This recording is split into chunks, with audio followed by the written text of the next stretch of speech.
అందరికీ నమస్కారం అండి. ముందుగా అందరికీ శివరాత్రి శుభాకాంక్షలు తెలియజేస్తున్నాం. శ్రీరాములు వారి గురించి సాయిబాబా వారు ఏం చెప్పారో ఇంతకు ముందు వీడియోలో కొన్ని చూసాం.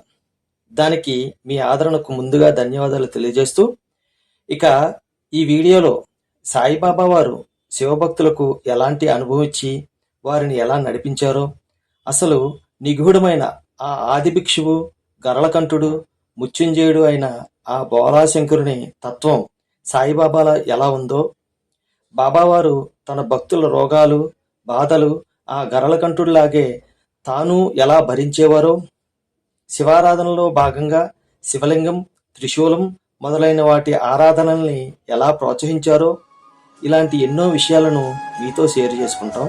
ఇక ఆలస్యం చేయకుండా వీడియోలోకి వెళ్ళిపోదాం. బాబావారు ఆ పరమశివుని వలె బోలాశంకరులు. బాబావారు ఇలా అంటూ ఉండేవారు, నా భక్తులు ఏమడిగినా ఇస్తూనే ఉంటా, నేను వారికి ఇవ్వదలసింది అడిగే వరకు. అలాగే ఆ ఆది భిక్షు వలె బాబావారు కూడా భిక్షువే. నిత్యం 5 ఇళ్లలో భిక్ష స్వీకరించేవారు. పాల సముద్రం చిలికే సమయంలో వచ్చిన గర్లాన్ని మింగి తన కంఠంలో దాచుకుని లోకాలను రక్షించి శివయ్య గరళకంఠుడయ్యాడు. అలాగే శ్రీ బాబావారు భక్తుల రోగబాధలు తన పైకి తీసుకుని ఆయనే అనుభవించేవారు. మచ్చుకి ఒక లీల చూద్దాం. ఒకసారి దాదాసాహెబ్ ఖపర్దే కుటుంబం అంతా షిరిడీలో ఉన్నప్పుడు అతని చిన్న కొడుకుకి తీవ్రమైన జ్వరం వచ్చింది. ఖపర్దే భార్య బిడ్డ ఆరోగ్యం గురించి చాలా కంగారు పడింది. ఆ సమయంలో షిరిడీలో ప్లేగు కూడా ఉంది. జ్వరం ఎంతకు తగ్గకపోయేసరికి బిడ్డను తీసుకుని తన ఊరు అమరావతికి వెళ్ళిపోదామని భావించి బాబావారి అనుమతి కోసం ఆమె ద్వారకామాయికి వస్తుండగా దారిలోనే బాబావారు ఎదురయ్యారు. ఆమె ఏమి జరిగిందో బాబాకి చెప్పింది. అప్పుడు బాబా, ఎందుకమ్మా కంగారు పడతావు అని తన పొట్ట మీద కోడిగుడ్డంత సైజులో ఉన్న 4 ప్లేగు బొబ్బలను చూపించి ఇలా అన్నారు, చూడు మీ కష్టాలను నేను ఎలా భరిస్తున్నానో. అది చూసిన ఆమెతో సహా అక్కడ ఉన్న భక్తులు బాబావారి దైవిక శక్తికి, వారి రక్షణకు ఆశ్చర్యపోయారు, కృతజ్ఞతతో కరిగిపోయారు. ఇక హెచ్వి సాటే దగ్గర మేగుడు అనే వంట బ్రాహ్మణుడు ఉండేవాడు. అతడు గొప్ప శివభక్తుడు. అతడు ఎల్లప్పుడూ ఓం నమ శివాయ అని జపించేవాడు. ఈ హెచ్వి సాటే షిర్డీ సాయిబాబా సశరీరంతో ఉన్న శివుడని చెప్పి మేగుడిని షిర్డీకి పంపించారు. కానీ బ్రోచ్ రైల్వే స్టేషన్లో మేగుడికి బాబా ముస్లిం అని ఎవరో చెప్పడంతో భయపడిపోయాడు. ఏమిటి, నేను వెళ్ళి ఒక ముస్లింకి నమస్కరించి ప్రార్థన చేయాలా అని అనుకున్నాడు. ఆ ఆలోచనతోనే అతడు ద్వారకామాయికి వెళ్ళగానే బాబా కోపంతో, ఆ దుష్టుని తరిమికొట్టండి అని మేగుడు వైపు వేలు చూపిస్తూ, బాబా నువ్వు ఉన్నత కులస్తుడివి, నేను ముస్లింని, ఇక్కడికి రావడం ద్వారా నీ ఆచారం మంట కలుస్తుంది అని అరిచాడు. బాబా సర్వజ్ఞతకు చూసి అతడు ఆశ్చర్యపోయాడు. అక్కడి నుండి వెళ్ళిపోయాడు. కొంతకాలానికి బాబాపై విశ్వాసం కలిగి తిరిగి షిరిడీకి వచ్చాడు.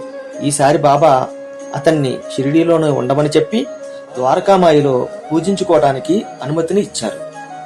త్వరలోనే మేగుడు సాయిబాబాకు అత్యంత విశిష్టమైన భక్తుడయ్యాడు. అతను సాయిబాబా వారిని శివుడిగా భావించేవాడు.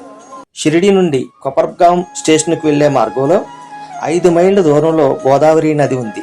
దీనిని స్థానికంగా గంగా అని పిలుస్తారు. మేగుడు రోజూ గోదావరికి వెళ్లి గంగ నీటిని తెచ్చి శివుడికి అభిషేకం చేసేవాడు. అతడు ఎల్లప్పుడూ సాయి శంకర్ అనే నామాన్ని జపించేవాడు. శంకరుడికి బిల్వపత్రాలంటే చాలా ఇష్టం. అయితే షిరిడీ పరిసరాల్లో అసలు బిల్వవృక్షమే లేదు. అందుచేత 2-3 మైళ్ళు దూరం వెళ్ళి వాటిని తెచ్చుకుని వాటిని పూజా సామగ్రిలో ఉంచి షిరిడీలోని సకల గ్రామ దేవతలను విధిపూర్వకంగా పూజించేవాడు. అదంతా ముగిచాక సాయిబాబా వారి పాదాలను కడిగి పూజ చేసి ఆ పాద తీర్థాన్ని సేవించేవాడు. ఇది అతని దినచర్య. అయితే ఒకరోజు ఖండోబా ఆలయ ద్వారాలు తెరిచి ఉండకపోవడంతో ఖండోబాను పూజించకుండా మిగతా గ్రామ దేవతలను పూజించి ద్వారకామాయికి వచ్చాడు. అతడేమీ చెప్పక మునిపే, సాయిబాబా నీ నిత్య పూజలో విఘ్నం జరిగింది, గ్రామ దేవతలందరికీ పూజ జరగలేదు, వెళ్ళు, ముందు దానిని చేసి తర్వాత ఇక్కడికి రా అని అతని నిత్య పూజలో జరిగిన దోషాన్ని రాకుండా చూశారు. దీని ద్వారా సాయిబాబా వారికి గ్రామ దేవతల యందు గల గౌరవం, వారి సర్వవ్యాపకత్వం తెలుస్తుంది. ఈ మేగుడు వచ్చాకే ద్వారకామాయిలో సామూహిక పూజా విధానం ప్రారంభమైంది. మేగుడు నిత్యం మధ్యాహ్న హారతి చేసేవాడు. హారతి పూర్తి అయ్యేంత వరకు అతడు ఒంటికాలపై నిలబడి ఉండేవాడు. భగవంతునికి కావాల్సింది ఇలాంటి అమాయకమైన భక్తి మాత్రమే. ఒకసారి మకర సంక్రాంతి రోజున బాబాను చందనంతో నలుగుపెట్టి గోదావరి నీటితో అభ్యంగన స్నానం చేయించాలని మేగుడికి కోరిక కలిగింది.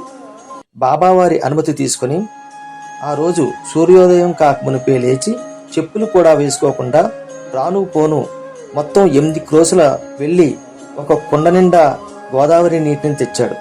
బాబాను స్నానానికి సిద్ధం కమ్మని చెప్పాడు.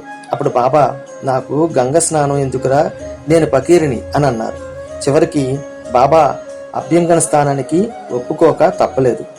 తలను మేగుడు ముందుకు వంచి తలపై కొంచెం నీరు పోయి శరీరానికి శిరస్సే ప్రధానం అని చెప్పారు. సరే అని మేగుడు బిందె నీటిని తీసుకుని బాబావారి శిరస్సుపై పోస్తూ హరహర గంగే అని ఆనందము పెళ్లిబిగి ఒక్కసారిగా మొత్తం నీటిని కుమ్మరించాడు. కానీ ఆశ్చర్యం, ఒక్క సుక్క నీరు కూడా క్రింద పడలేదు. బాబావారి కఫ్నీ తడవలేదు.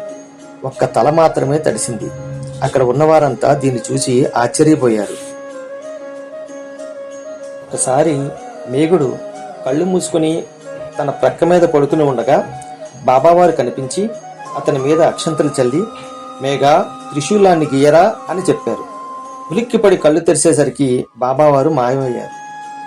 ప్రక్క మీద అక్షంతలు ఉండటం చూసి ఆశ్చర్యపోయి బాబావారిని స్వయంగా అడగటానికి ద్వారకామాయి వెళ్ళాడు. బాబావారు, ఏమీ వట్టి దుష్టాంతం అనుకుంటున్నావా ఏమి? నేను స్పష్టంగా చెప్పాను కదా, నా ప్రవేశానికి ద్వారం అవసరం లేదు, నాకు ఆకారం లేదు, రూపం లేదు, నేను అంతటా అన్నింటా ఉన్నాను అని చెప్పారు. మేగుడు సాటేవాడకి వెళ్లి గోడపై ఎర్రటి రంగుతో త్రిశూలాన్ని గీశాడు. మర్నాడు ఒక రామదాసి పూణే నుండి వచ్చి బాబాకు ఒక శివలింగం అర్పించాడు. ఇంతలో మేగుడు కూడా అక్కడికి రావడం జరిగింది.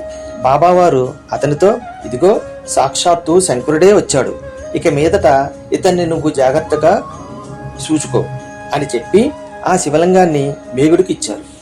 త్రిశూలం గీయటం, అలా గీసిన వెంటనే అకస్మాత్తుగా శివలింగం రావటంతో మేగుడు స్తబ్దుడైపోయారు.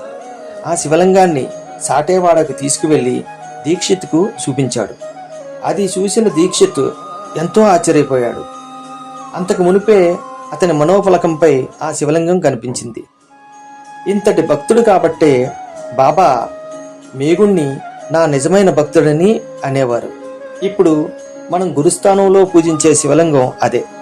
మేగుడు కాలధర్మం చెందాక ఆ శివలింగాన్ని బాబావారు ఆదేశం మేరకు గురుస్థానంలో 1912 ఆగస్టు 15వ తారీఖున స్థాపించారు. యమ, దేవా, బ్రహ్మలోకం, వైకుంఠం, కైలాసం నిజంగా ఉన్నాయా? ఉంటే నాకు చూపు అని అడిగాడు. అవును, ఉన్నాయి అని అతని కళ్ళు మూసుకోమని చెప్పి అతనికి ఆ 3 లోకాలు చూపించారు బాబా. లీలలను చూస్తే అర్థమయ్యేది ఏమంటే బాబావారు సాక్షాత్తు ఆ శివస్వరూపం అని, తమ భక్తులను నిరంతరం కనిపెట్టుకుని ఉంటారని, అలాగే సనాతన ధర్మంలోనే ముందుకు నడిపిస్తారని తెలుస్తుంది. సనాతన ధర్మం అనేది అనాదిగా అనేక సాంప్రదాయాలను, మార్గాలను తనలో ఇముడ్చుకుంటూ వస్తున్న ఒక ప్రవాహం లాంటిదని ఇక్కడ గమనించాలి. శ్రీ సాయిబాబా వారు అసలైన ఆ సనాతన ధర్మాన్ని నిలబెడుతూ వచ్చారే కానీ దానికి ఎటువంటి విఘాతం కలిగించలేదు. ఈ బంధువులారా, ఈ వీడియోను సాధ్యమైనంత ఎక్కువ మందికి షేర్ చేయండి. బాబావారిపై జరుగుతున్న అసత్య ప్రచారాన్ని అడ్డుకోవడానికి మన వంతు బాధ్యతను నెరవేర్చండి. బాబావారు హనుమంతుని భక్తులకు ఎలాంటి అనుభవాలు ఇచ్చారో మరో వీడియోతో మీ ముందుకు వస్తాం. జై సాయిరాం, జై భారత్.